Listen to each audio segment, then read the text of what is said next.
Hi, Merchant Doctor here with your bank card broker's processing point. Welcome to part one in our series on how to understand the cost of your merchant services.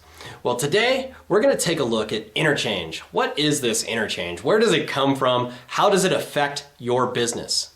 And then in part two of the series, we're going to take a look at how to compare different pricing methods so you can understand which one is best for your business. And finally, in part three, we're going to take a look at how to understand the markup that you're paying so you can understand whether or not you're actually getting a good deal on your merchant services. Let's jump right in. So in order to better understand your merchant services, the first thing you have to do is understand where the base cost actually comes from. And today we're going to take a look at that. That's Interchange. Interchange is the base cost. Now, every merchant in America, every payment processor in America has Interchange as the very, very hard base cost beyond which you cannot negotiate. Now, I've heard a lot of salespeople say that they actually can influence Interchange and they can get you a lower Interchange than anybody else. That is not true. The only thing a merchant service provider can do is work with your business to ensure that you are optimized to take advantage of the absolute best possible Interchange categories there are. But before we jump into all that, let's take a look at where Interchange comes from. What is this Interchange? Well, first, we have the card issuing banks. Now, these are the banks that are actually issuing the credit cards. So whether it's a big national brand or your little local branch or just some credit card offer you took advantage of online, there is a bank behind that card, and they are actually able to set what is called the base cost of the card. And the base cost of the card when it comes to Interchange is going to look something like 1.5% and 10 cents per transaction.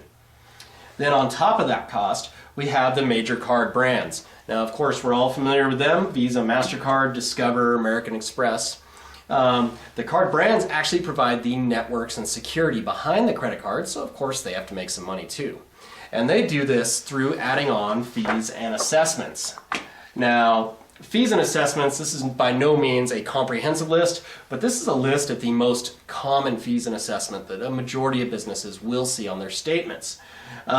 These fees and assessments can add up to anywhere between 0.1% and 0.13% each, which does not sound like very much, but when you get 4 or 5 of these fees or assessments added onto your bill, it can actually become a fairly significant part of your merchant services. So when you combine the card issuing banks and the card brands fees together, that creates what is called the Interchange table. Now, the Interchange table does not end there, because at this point we need to be able to rate the risk of that transaction. And there's a number of things that go into rating the risk of a transaction.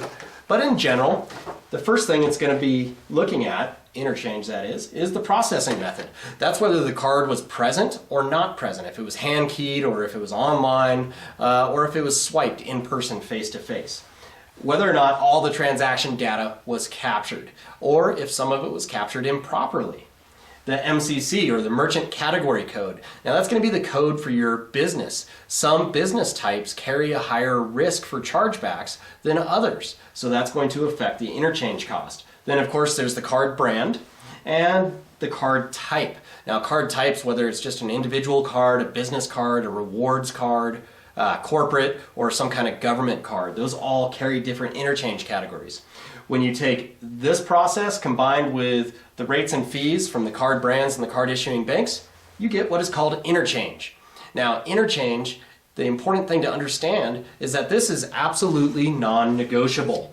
So this is the part of your bill you have no choice but to pay.